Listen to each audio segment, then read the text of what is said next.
عريانة تماما. المهم البنات ها هو الكادو.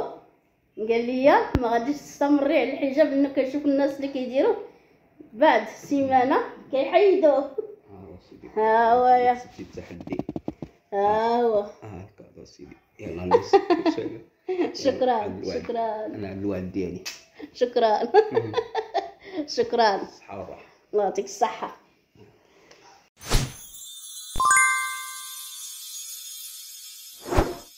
صباح الخير البنات، كي دايرين؟ لاباس عليكم؟ بخير تصبحوا تربحوا ان شاء الله.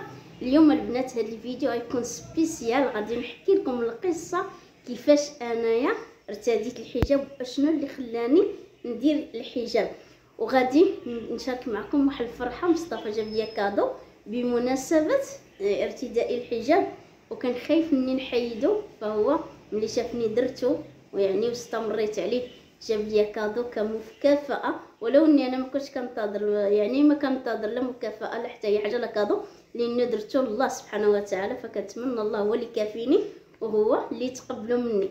المهم نحب نرحب بالقدامى وجدادات وكاع اللي في القناه، ونقول لكم مرحبا وسهلا وكلكم على راسي ودار داركم، ونقرو بيزو لكم. وانا فرحانه بهذه المفاجاه اللي دار ليا.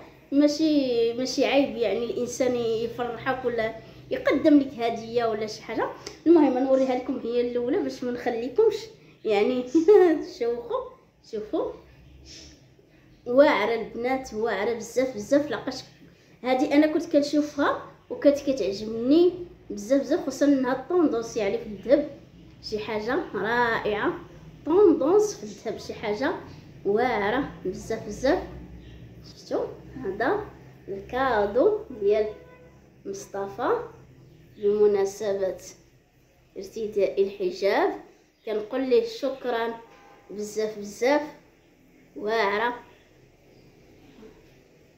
نتوما شوفوا واعره بزاف، فكنقول ليه شكرا. والصراحه كما قلت لكم انا يعني ما كنتش منتظره ولا ما كنتش ما درتش الحجاب على قبل شي حد يجيب لي كادو ولا شي حد يقول لي راه جاك زوين ولا راه جا معاك ولا هذا، لا درته باقتناع لله سبحانه وتعالى، ونتمنى من الله هو اللي يتقبل مني هذا الحجاب ويتقبل مني هذا التغيير، ويغفر فيما فات ويغفر فيما يعني سبق اللي مشى ربي يغفر فيه ان شاء الله. المهم وغادي نعاود لكم القصه كيفاش انايا يعني ارتديت الحجاب او درت الحجاب. خصوصا واحد التعليق، فاش يلاه درت الحجاب ديك الساعه كنضرب الزنزال اللي كتعرفوا، يعني الله يرحم الشهداء اللي ماتوا، ضرب الزنزال وهذا، وانا موراه درت الحجاب. فبزاف اللي جا في الفيديو راكم غادي تشوفوا بزاف اللي جا كيقول لك هذا الزنزال دار خير في عباد الله، خلى الناس تخاف وخلى الناس ترجع لله. هي زوينه رجعوا الله، ومناش غنخافوا الا ما خفناش من الله، اكيد كنخافوا من الله، واكيد الخوف من الله راه شي حاجه زوينه. مادام انت كتخافي من الله راه ربي في قلبك، فهذا ما كيعيبش ولا ماشي عيب ولا حشومه نخافوا من الله. ولكن البنات اقسم بالله وانا احلف لكم بالله ماشي الزنزال اللي خلاني ندير الحجاب نهائيا، ماشي الزنزال ولا ديك الضربه ديال الزنزال نهائيا، لا علاقه لها بالحجاب نهائيا. فعلا خفنا وفعلا يعني تخلعنا، ولكن والله البنات هي ماشي ديك الضربه ديال الزنزال نهائيا، ولا هزت فيا الشعره. كما قلت لكم خفنا، ولكن ما اثرت يعني في داكشي اللي في الداخل ديالي، ما اثرت فيه نهائيا. امتى البنات انا درت الحجاب وعلاش درت الحجاب؟ هذا شي حاجه البنات كتقشعر ليها الابدان. يعني غنقول لكم واحد الحاجه غتخليكم البنات والله والله والله والله العظيم داكشي اللي حسيت به خطير، يعني اللي حسيت به في هذيك اللحظه شي حاجه خطيره خطيره خطيره. ضرب الزنزال وكل شيء خرج، راكم غتكونوا لاحظتوا كيفاش الناس خرجت، حتى نتوما خرجتوا، هذا كل شيء خرج من ديورهم، كل شيء خلى اللي وراه واللي قدامه هرب، خرج للشارع. في ديك اللحظه فاش حتى انا خرجت انا وولادي وراجلي داكشي، خرجنا لقينا الشارع مبلوكي بالناس، وداك الخوف وداك الهلع وداك واحد الاحساس غريب. شي هز مو كبيره، شي هز بواه كبير خارج بيه، شي خارج حفيان، شي كيعيط على ولادو، التليفونات، الناس خارجه حفيانه، واحد الخوف واحد الهلع واحد داك الجري وداك الشيء. انا بقيت ساهيه في المنظر، بقيت كنشوف الناس، ماشي الضربه، كنشوف دوك الناس، شي هز التليفون، شي كيتسنى في الاخبار، راه يضرب مره ثانيه، راه يضرب مره ثالثه. يعني الناس مخلوعه بواحد الطريقه. والله العظيم شفت واحد المنظر، واحد المراه ولادها خارجين حفيانين ما رجليهم لا هي لا ولادها لا خارجين حفيان، وشي جر ولاد وشي يجري وشي شفت خويا البوطه، واش هادي واش قالوا في الاخبار، وشي عيط الطوموبيلات، المهم واحد العراج والناس. في ديك اللحظه انا في ديك السهو ديك اللحظه ديال السهو في الناس، جاتني بحال حاله ادراك لشي حاجه انا ما كنتش حاسه بها. جاتني واحد الحاله بحال يلاه عرفت اشنو كينتظرنا من بعد الموت. كتقولي هذه ضربه صغيره، هذه ضربه ديال الزلزال بسيطه ودارت فينا هذه الحاله هذه. يعني هاد الضربه البسيطه ديال هاد الزلزال دارت فينا هاد الحاله هذه. اذا يوم القيامه، يوم الحشر، يوم تمشي عند الله، اش غديري؟ وانا خارجه ما نكذبش عليكم، خارجه ببيجامه وراسي عريان كيما ديما. يعني في الدار خرجت راسي عريان بيجامه عاديه جدا، خرجت وقفت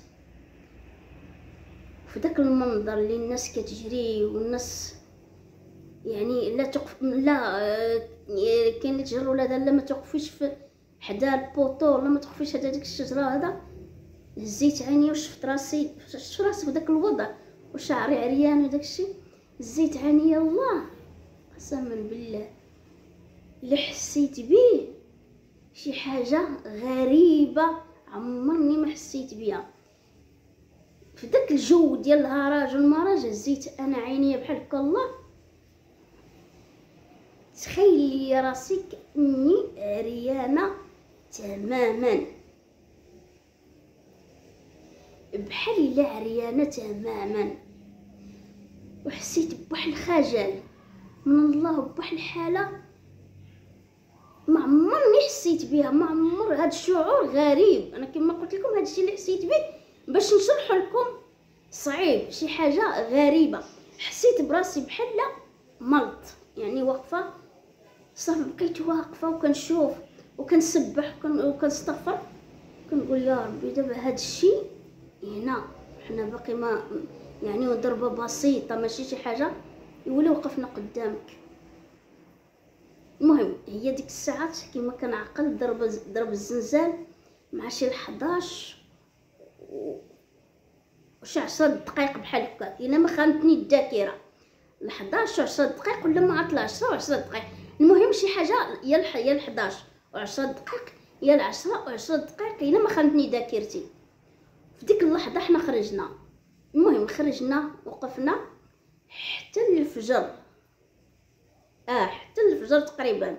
الناس كتسنى الضربه الثانيه، ولكن ربي لطف، يعني كانت ضربه بسيطه ومشات وربي لطف. ونتمنوا الرحمه للشهداء والناس اللي في فلسطين وكل شي شهداء يا ربي يرحمهم. المهم طلعنا مع الفجر، طلعت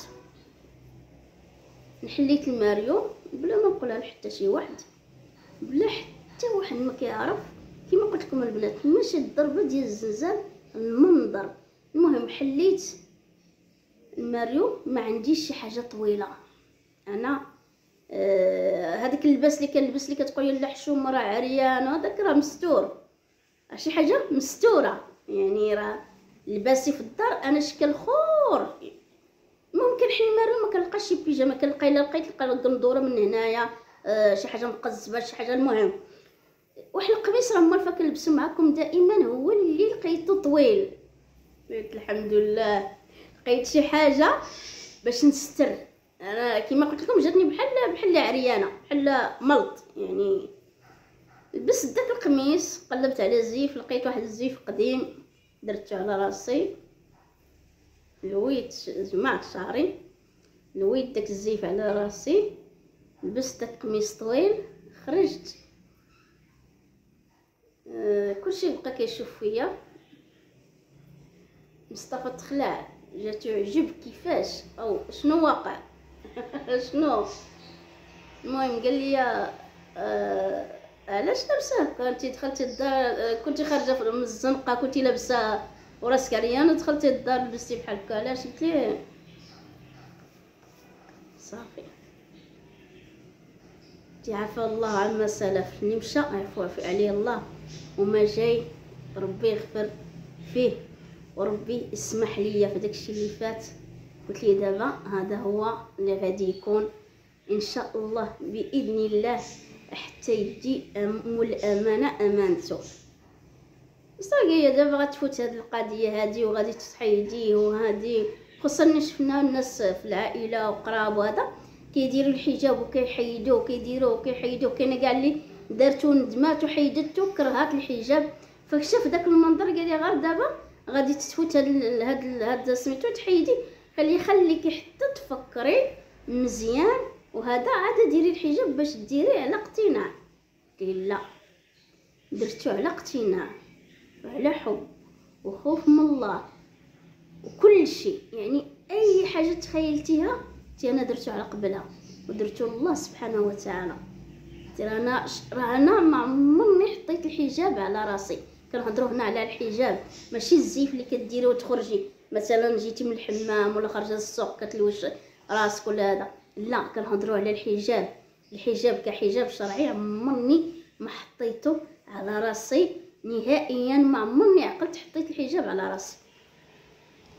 ولكن ملي درتو اقتنعت به مصطفى بنفسه. ملي استمرت القضيه واستمرت الايام وما حيدتهم هذاك الشيء، قال لي والله الا برافو لك، لانه ما كاينش حتى الناس اللي كيما قلت لكم اللي قراب لينا ما كاينش اللي ما كيديروش وكيحيدوا، كيضرب بسيمانه 15 يوم شهر وكيحيدوا. وانا سبحان الله نهار حطيته على راسي بعد احساس محرومه منه كل وحده ما دايرش الحجاب، والله العظيم احساس لا يوصف. احساسنا يعني واحد الاحساس ما تقدريش توصفيه، ما عندوش وصف. كتحسي بشي حاجه، واحد الاحساس بحال كنتي كما قلت لكم في السابق، بحال كنتي عريانه ويلاه تلبستي ويلاه تسترتي، بغض النظر واش جا معاك ولا ما جاش معاك ولا هذا، كتحسي بواحد الراحه نفسيه ما لها مثيل. سبحان الله، واحد الراحه ما لها مثيل. المهم شافني بحال هكاك ويقول لي ونتمنى من الله تستمري فيه، وملي شافني استمريت فيه وهذا يعني وبقيت عليه والحمد لله والشكر لله. قال لي الكادو ديالك هو على قبل هاد الاستمراريه اللي استمريتي فيه. قلت له شوف انا درت الحجاب على قبل الله سبحانه وتعالى، ونتمنى من الله هو اللي قبله مني، ونتمنى من الله هو اللي يعني يغفر في داكشي اللي فات، وهادشي اللي جاي ان شاء الله نقضيه بهذا الحجاب وبهذا الشيء، وان شاء الله يا رب علاش لا شي عمره في القريب ان شاء الله غتكون مفاجاه لكم ان شاء الله. الا بغى الله ان شاء الله تكون شي عمره يا رب يا رب يا رب، والله يجعل شي بركه. الحمد لله والشكر لله، الانسان بصحيحته بوليداته بدارو بداك الشيء كتكون هذيك اللحظات ديال انك تعري شعرك غير واحد المتعه لحظيه ما ليهاش شي قيمه، ما عندهاش واحد القيمه كبيره، ماشي بحال الا كنتي محجبه وكنتي يعني كتحسي براسك بالله فعلا راكي امراه وراكي يعني واحد الاحساس كما قلت لكم صعيب الشرح ديالو، او صعيب تعبري عليه. وهذه هي اللي كانت القصه ديالي كيفاش انا درت الحجاب. وهذا السؤال بزاف كيطرح عليا حتى الا درت لايف في التيك توك، كلشي كيقول لي اشنو اللي خلاك ديري الحجاب. حتى في التيك توك كيقول بزاف ديال العيال كيقولوا الزنزال ما الزنزال لا، راه زوين نخافوا من الله، راه زوين نخافوا من الله، ولكن ماشي الزنزال اللي قلت لكم هو اللي خلاني المنظر، اللي خلاني داك المنظر اللي عمرو ما يتنسى ليا، عمرو ما يتمسح من ذاكرتي نهائيا. داك المنظر هو اللي خلاني ندير الحجاب، والحمد لله الشكر لله. ونتمنى من الله يقبل مني كما قلت لكم، ونتمنى من الله يغفر ويسمح. وبزاف اللي كيقول لي لا حيد تصاورك وحيد هذا، واخا نحيد تصاوري من اليوتيوب راه تبارطاجاو، راه في انستغرام واخا تحيديهم من هنا راه تبارطاجاو. نتمنى من دوك اللي بارطاجاوهم ودهزوهم يحيدوهم، وكون هذا يعني تكون هدايه لله سبحانه وتعالى، وتكون رحمه من عند الله. وربي سبحان الله العظيم ملي كيكون قلبك صافي ويكون قلبك مزيان كينور لك قلبك، كينور لك بصيرتك، ما كيخليش ديك الضبابه اولا ديك ما تكونش واحد الضبابه على عينك ما كتشوفيش اللي يضرك. ربي سبحانه وتعالى ملي كيبغيك كيجعل لك نور في قلبك وفي صدرك، كيخليك تشوفي الاخطاء اللي درتيها وكتعلمي منها. وانا الحمد لله اللهم لك الحمد. ونعاود نقول مصطفى شكرا على الكادو، الف الف الف شكر، شي حاجه اللي زوينه فعلا، شكرا ليه. وكما قلت لكم الحجاب دار لله سبحانه وتعالى، ما طمع لا في كادوات ولا حتى اي حاجه، ولكن ما فيها باس ملي تجيك شي كادو بحال هكا من عند شي حد، خصوصا شي حد عزيز وهذا، فمرحبا به. علاش لا علاش لا اختي، علاش لا. ايوا الحمد لله اللهم لك الحمد.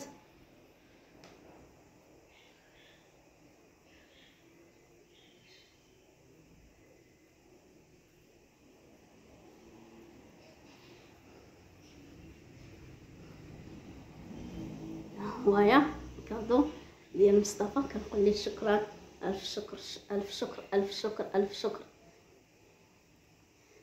شفتوا؟ ايوا حتى نتوما نقول لكم شكرا، وشكرا للدعاوي ديالكم، وشكرا على التشجيع ديالكم. الله يخليكم ويخليكم صحيحتكم ويعطيكم كل ما تمنيتو. حتى انا كنقول لكم شكرا، خصوصا واحد الفيديو درتو كنلقى واحد اقبال كبير الصراحه ملي شافوني الناس بالحجاب، كلشي بارك ليا وكلشي. فكنقول لكم حتى نتوما شكرا وشكرا وشكرا، وربي يخليكم ويطول عمركم وتشوفوا ان شاء الله كل ما هو زوين يا رب. يلا نخليكم والى فيديو، وهذه هي كانت قصتي مع الحجاب الزوينه الفنه. يلا البنات نقولوا بيزو ليكم.